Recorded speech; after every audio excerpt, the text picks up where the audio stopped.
So here is a small bronchus.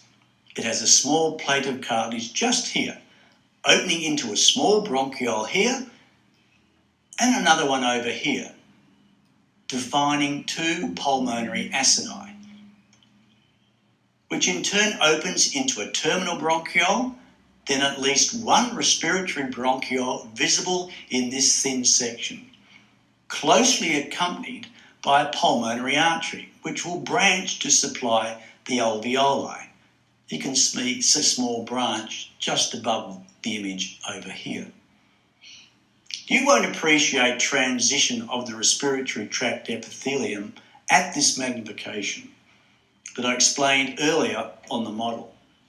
But this small bronchus is lined by typical respiratory tract epithelium and changing along here to simple columnar ciliated epithelium to simple cuboidal epithelium in the terminal bronchiole. And as I said earlier, goblet cells disappear and so do subepithelial glands.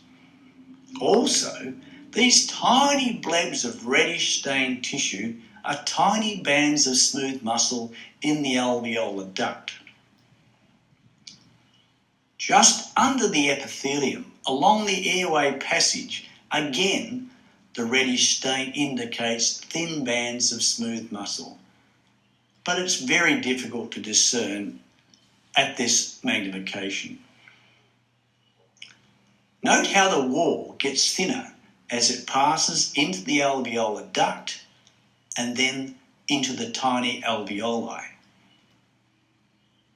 Look at these blood vessels.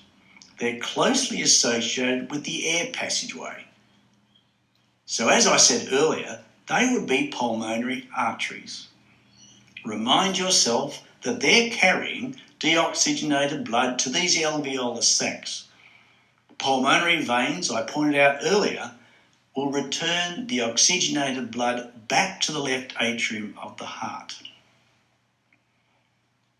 Let me now show you details of the alveolar wall or the interalveolar septum.